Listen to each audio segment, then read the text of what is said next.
Dear friends, put down your gadgets, turn away from your computers.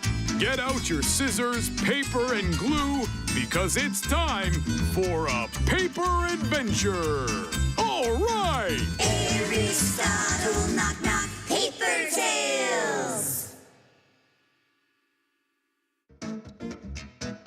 In one particularly papery land, there lived a moose named Aristotle and a woodpecker named Knock-Knock.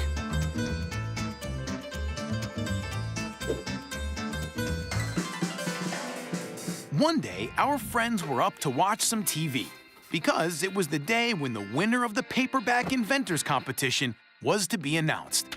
And you should know that Aristotle and Knock-Knock had been trying out for this competition as well and waited for the results with impatience. Look, Ari, what a fascinating paper-esque sea! Oh, seems that I'm getting to be seasick. Nope, Knock. These are not sea waves. It's simply our TV set doesn't feel like catching the TV signal. Catching? But has the TV set got a fishing pole? No, Knock. The signal gets caught by this antenna.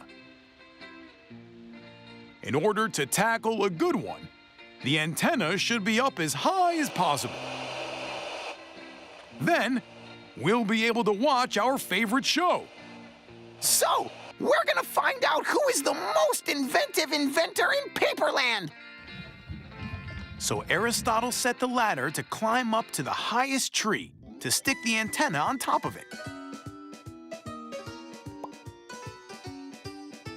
Hey, Knock! How's it going now? It works, huh? No, Ari, still only C on the screen, and me having flippy floppies. Uh-oh. And now? Nope.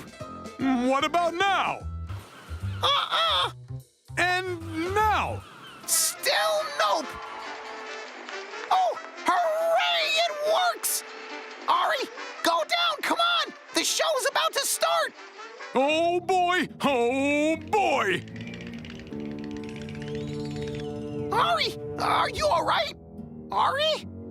Knock flew up to the treetop and saw that Aristotle looked very strange. Ari? Uh-oh, what happened? I'm afraid. But of who? Where is that monster? I'm gonna let him have it. Nobody can frighten my friends. No, Knock! I'm afraid of heights! It turned out that Aristotle got so carried away that he forgot all about his height issues and remembered only when he got all the way to the treetop. How can you be afraid of heights? Heights have no teeth and no claws. You better get down, my friend. No, Knock! I can't! Leave me alone here and go down on your own! True paper woodpeckers don't leave their friends behind. Come on, Ari, think something up. You'll find the way out if you think paperfully. But Ari was too shaken with fear to think paperfully, so Knock had to do the thinking on his own.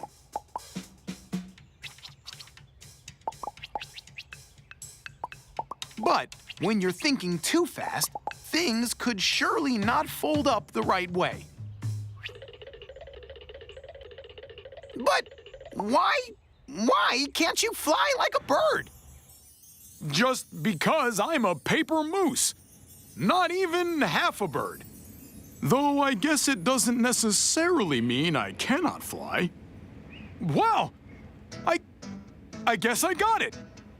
Knock! Quick! Go get my toolbox here! We're gonna build up a paper chute! How to make a parachute for a paper moose. Take a piece of paper and fold the upper corner diagonally. Then tear away the bottom section. Fold it in half, and then poke holes in each of the corners. Well done! Now pass a piece of string through each corner and fold towards the center. Amazing! Now your parachute is ready. A paper chute? Oh, wow! This is a paperific idea! Hooray! You're saved, Ari! You're at the height of your brilliance! The friends sat down in front of the TV, and the host announced the contest winners. the most inventive inventors became Aristotle and Knock-Knock. They got paper-whelmingly happy with that and decided that the next time they would send to the contest their handmade paper chute to become winners again. One day, Aristotle and Knock-Knock went fishing in the river, and wow, was it their lucky day. The fish were biting like a charm. Once they'd caught enough fish, Aristotle and Knock-Knock headed back home. They walked cheerfully through the folded forest. Or, actually, only Aristotle walked. Knock-Knock flew along beside him because Knock-Knock is a woodpecker, and woodpeckers fly better than walk. Suddenly, the friends stopped because on their way they saw an adorable little bunny rabbit playing a drum solo on a tree stump. Look, Ari, what a sweet little rabbit. Maybe it's lost and hungry. Oh, let's feed it. No, Doc. Rabbits don't eat fish. Well, that just sounds crazy to me. So what do they eat then? Well, rabbits love carrots and cabbage and stuff like that. Well, let's take it home with us. It can be our paper pet, and we'll feed it with carrots and cabbage. Well, that's a paperific idea. It should be noted that in this very papery land, the word paperific means very, very good. And when somebody says a paperific idea in paper language, there's no doubt that it just can't be any better. The friends brought the bunny home and gave it a carrot. Then they hung their fish up to dry and folded themselves up in their paper beds to catch some Z's. A paperist disaster! Ari, someone's stolen our catch in the night! Indeed, almost half of the fish they'd caught were gone. It's perfectly clear that someone sneaked into our kitchen and snatched our fish. Clear? No, I think it was quite a dirty trick. Well, wait a minute, Doc. Is there anything else missing? No, just our fish. What about the bunny? Did you see any fish thieves? Well, I guess this rabbit feet stamping should mean I saw no one. Yet, someone did steal our fish. I must think this through paperfully. But this is a paper strophe. We have to do something. Now, whenever Aristotle tries to figure something out, he plays something on his double bass.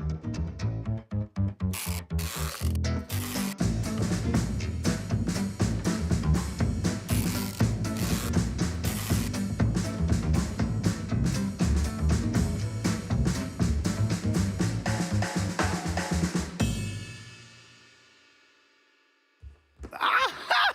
I got it! The trap is set! I can't wait to tell Ari! I caught you in my tapey web, villain! Hey, Ari, where are the thieves? Sorry, Ari. I just planned to catch the thieves. Oh, what a mistape! I know what happened to our fish. See, I put this box over our rabbit and leave some fish inside. What do you think is in the box now, Knock? I say it's the bunny and the fish. Aristotle pulled off the box, but instead of the adorable bunny or the fish, there was a pink cat. That cat ate our bunny? Aristotle did the box trick again, and the cat was replaced by the same old pink rabbit. I'm so confused. Well, it's as simple as a piece of paper. No one came to steal our fish. Our pet devoured it. You said rabbits don't eat fish. Correct. Rabbits don't. But this one is no rabbit. Let me introduce you to a bunny cat. Aristotle picked up the rabbit and tugged on its little bunny tail. The tail grew longer, just as the long rabbit ears grew shorter. Now the rabbit looked just like a cat.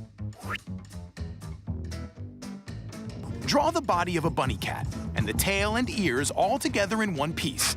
Scissor them out neatly, then cut slits for the ears and the tail and put it all together. It's a cat, bunny, bunny cat. Hooray! It turned out pretty paperful, don't you think? And the bunny cat stayed with our friends Ari and Knock-Knock. They fed it with fresh fish and the freshest carrots and stuff, and it would purr happily or play pad drum solos on the table. both of which probably meant in the bunny cat language, "You guys are awesome friends."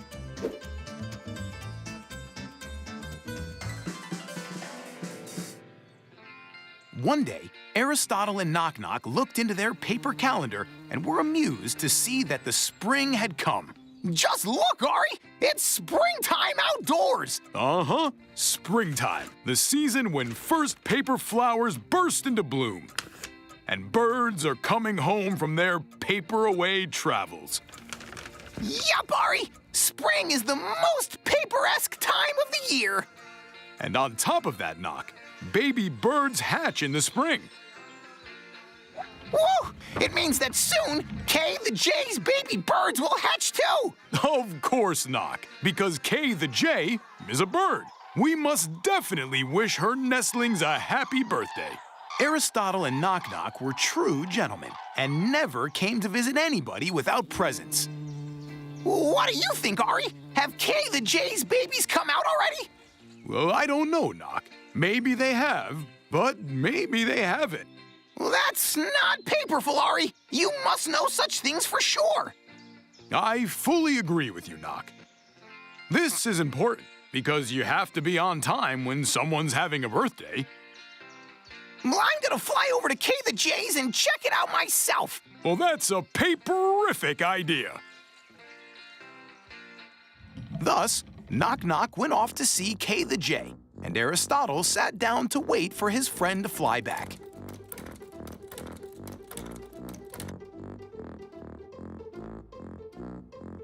It took a good while to have him come back, when at last, Knock-Knock returned home.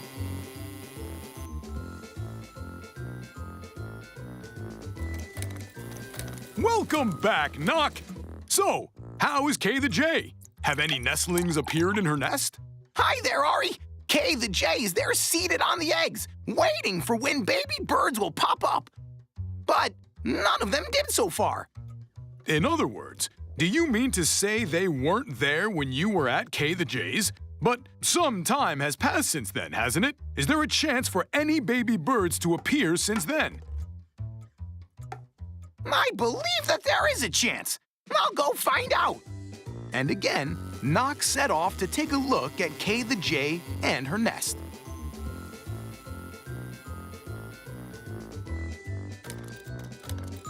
Babies are not there yet.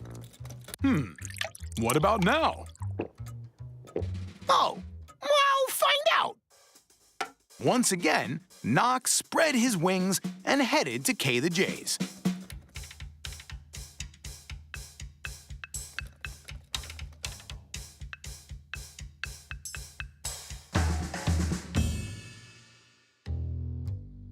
Ari! Nestlings have not hatched yet. Let me take some rest, and I'll fly back to Kay the Jay's, and then be back home to fly to her place one more time. Then I'll get back to you. I'm gonna move around, round and round until my paper wings are all torn apart from all this paper chase. Save your paper wings, Knock. I'll help you out. How are you gonna help me out, Ari? Since when can paper mooses fly? Well, paper mooses do not fly, but they can think in a very paperful way. Then what's this that paper mooses can come up with, huh? Something really paperish. Like a real telephone made entirely out of paper. Let's pick up 2 paper cups and join their bottoms together with a thread. Now, if you spread the cups apart far enough so that the thread between them becomes tensioned, you can talk through the cups, and the sound will be carried over along the stretched thread, the same way as in a natural telephone. Hooray! That all folded up nicely, don't you think? As soon as Kay the Jay's baby birds popped up from their eggshells, Knock sent a word to Ari about that right away through the phone. The friends did not wait to wish the little chicks happy birthday and gave them their presents.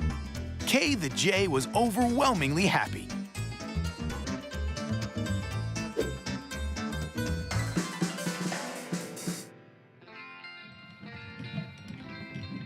One fine summer morning, Aristotle and Knock-Knock sat down to drink some fresh, paperlicious tea. Ari, what's in the newspapers? How's the weather? How's the weather? It says that the weather will be calm but unpredictable. And beyond that, a southwest wind is expected. A southwest wind is expected? Do we expect a southwest wind? One more cup of tea. That's what we need. Well, thank you, Knock. Not at all, Ari. Not at all indeed. May I ask you, where's my tea?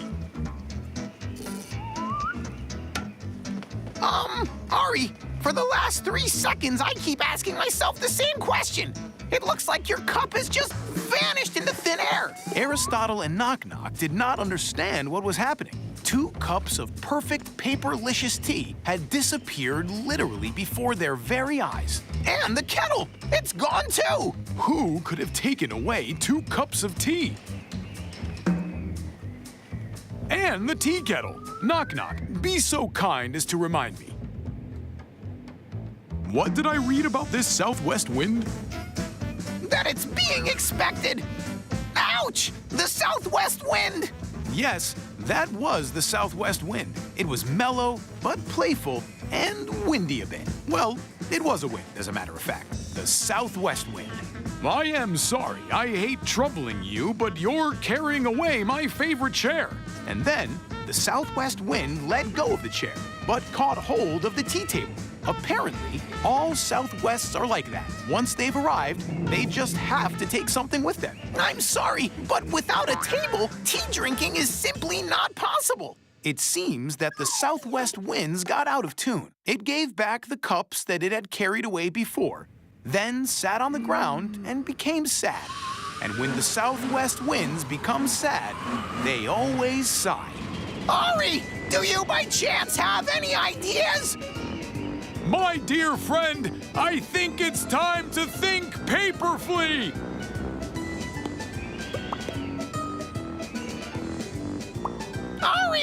Ari, and now have you come up with the slightest idea to paper it over?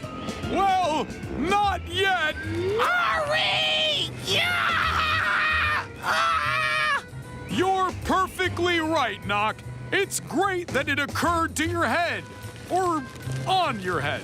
Aristotle and Knock-Knock realized what their southwest guest wished for. It had never received such a gift. You know, this southwest wind was very young, and all young winds want toys.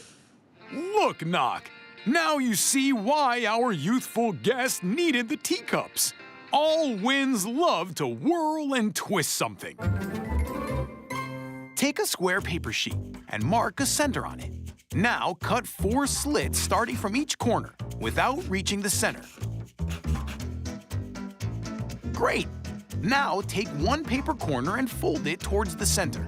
You've got the first petal fan. Then fold the rest of the petals. All you need now is to just secure all the petals in the middle with a push pin and fix it on the end of a wooden stick.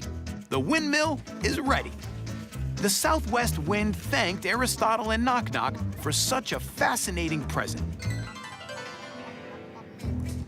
A paperful present! Yup, a true paperful present. I say, I agree with you, Aristotle. It is terrific that in this treacherous weather, the southwest wind flew into our place. That's right, my friend. And the good thing is also that we were smart enough to offer our guests some entertainment. What's in the papers? The weather. Is it still windy? Calm and unpredictable, my friend. Calm and unpredictable. Although our cups don't get lost anymore. Thus, the southwest wind met new friends. And the friends met the southwest wind. And nothing could crumple their friendship from now on, whichever winds blow. See you next paper time.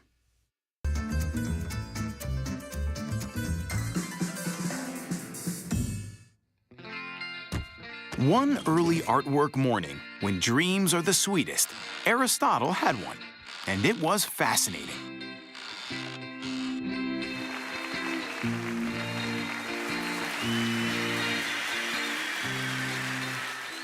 Sadly enough, this dream was suddenly chased away by strange and paper-tearing sounds, just when it became most interesting.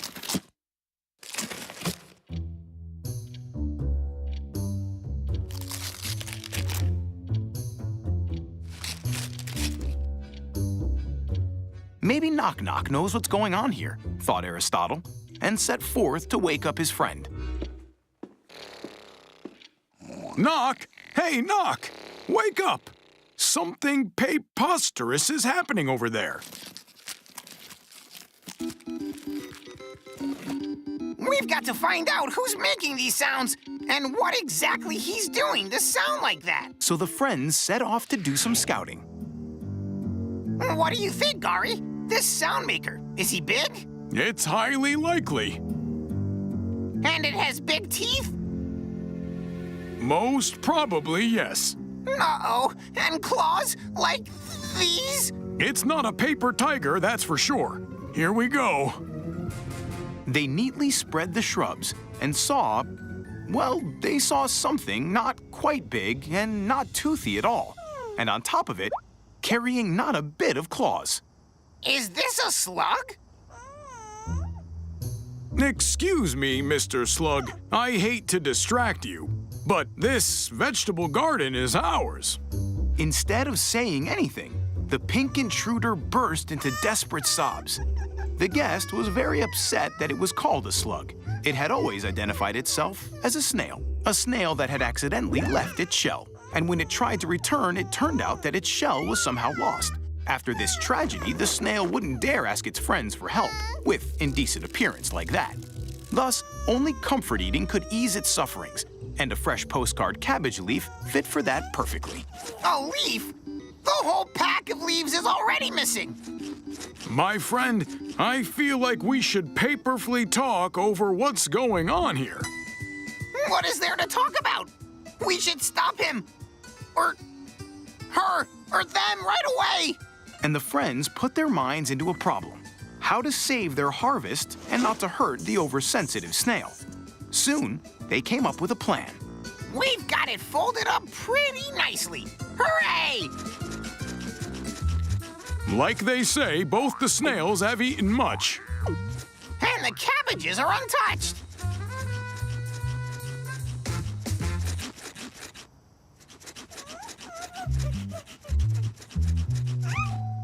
Believe me, Knock, this is the most fast-moving snail in the world. Thus, the friends' plan failed. Again, it was time to think paperfully. Regretfully, this time nothing paperful enough occurred to Aristotle.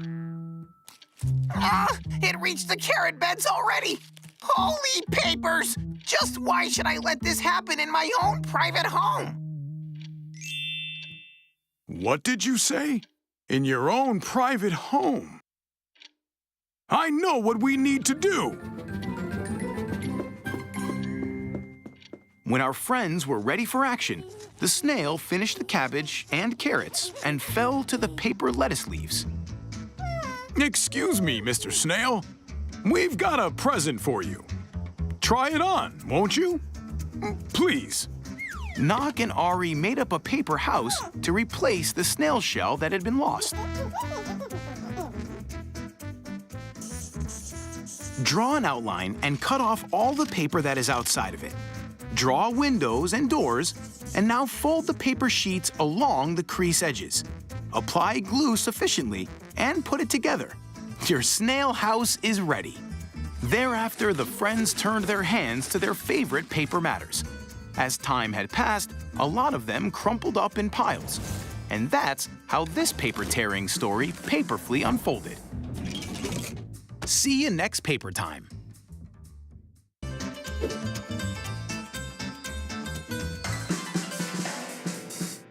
One paperback summer day, Aristotle was reading newspapers, while Knock-Knock was into his morning exercises.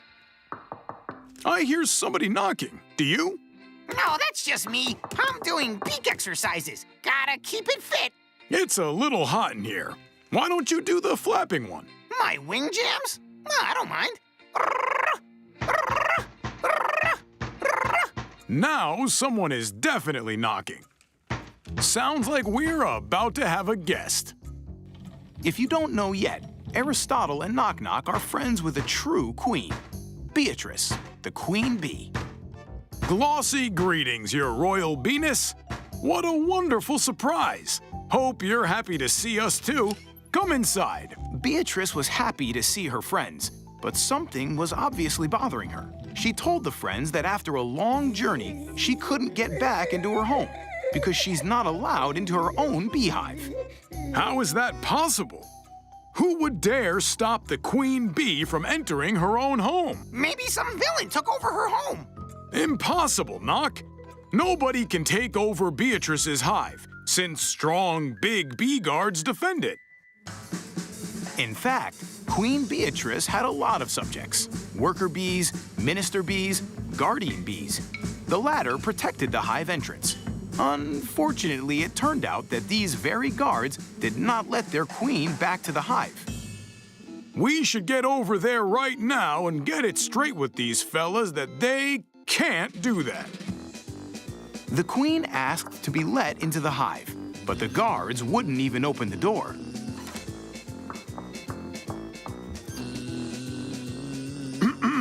Excuse me. Would you please open the door? First off, you've got a lady standing in front of you. And after all, she's a real live queen. Queen Beatrice confessed that before leaving, she gave the strict order to the guards not to open the door to anyone but the queen herself. There's a mystery to be solved here. Let's go back home and chew on it paperfully.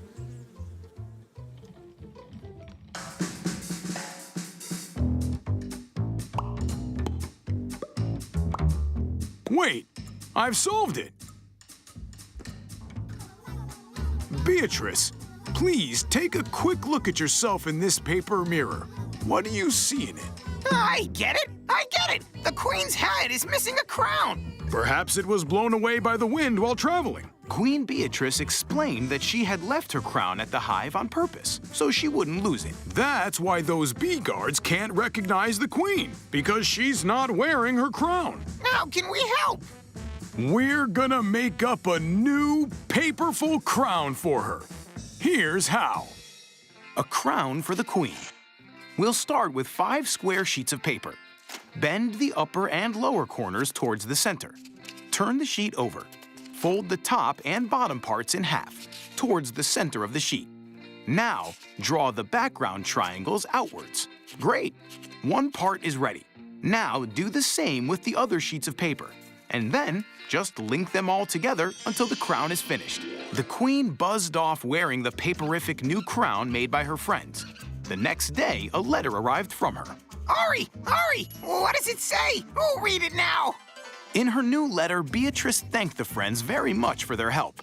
She said the bee guards recognized her at once and opened the door, and she was so happy and relieved, she decided not to punish them for what they did. But she did give them a new order. They must know their queen by face, not by crown. And to help them memorize her look, Beatrice asked the friends to draw a portrait of her. Knock, do you know how to draw? I've never tried myself, but I guess I will. And I'll try too. Why don't we all try to draw Queen Bee Beatrice? That would be so paperful. And so our story folds up very nicely. Although it's not quite over because Queen Beatrice is still waiting for somebody to draw the best portrait in the world of her. Maybe it will be you who'll do it. See you next paper time. In one particularly papery land, there lived a moose named Aristotle and a woodpecker named Knock-Knock.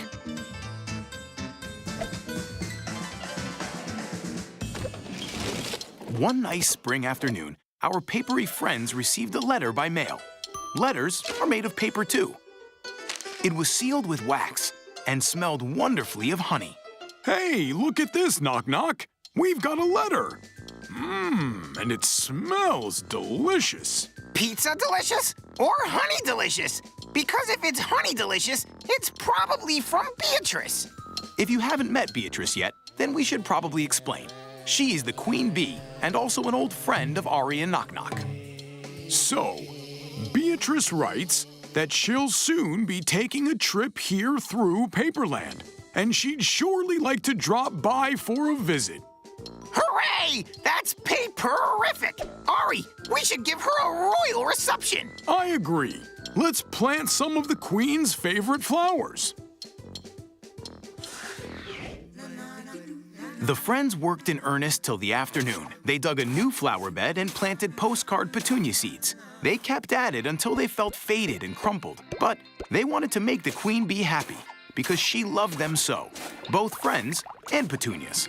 You really are cut out for this gardening thing, Knock. Thanks! Now let's just sit back and wait for these paperesque petunias to beautifully blossom. And the friends, a little wrinkled but happy, went home to get some rest and drink some refreshing ink tea. But the moment they sat down, a flock of creepy, greedy crows descended onto the flower bed and started pecking at the petunia seeds. Ah!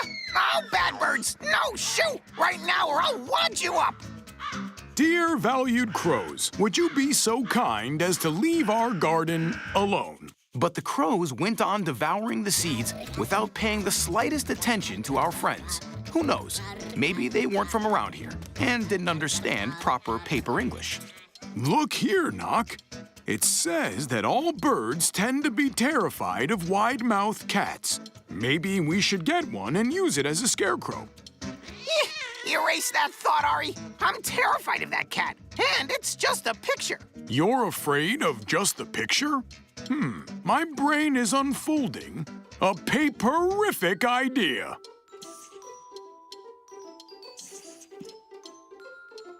So the friends took out a piece of paper, and on it they drew a huge ginger cat. As soon as the crows saw the cat, they flapped off to the nearby trees. Hooray! It works! Knock! We did it! Now our petunias can grow in peace. Nothing can stop them. And the friends, though a little worn out, went happily home to sit a while and sip some more ink tea. Uh-oh. Oh, boy, what happened? It looks like the crows strike again. They figured out that our cat isn't real. After all, a real cat is supposed to move, and the drawn one does not. What do we do now? Let's wrap our brains around the problem and think.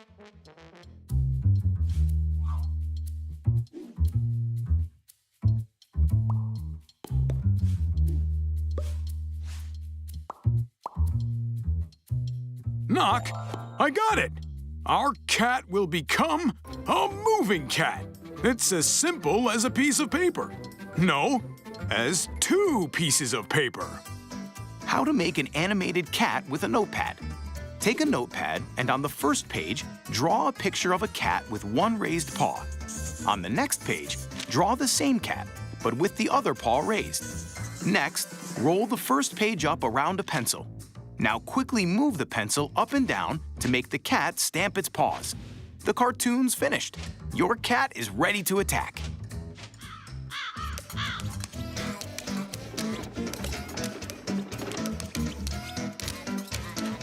The friends have drawn a terrifying moving cat to protect their garden. The greedy crows scattered away at once, allowing the petunias, whose sweet smell the queen bee Beatrice loved so much, to blossom in the flower bed. So this story also unfolded very paperfully.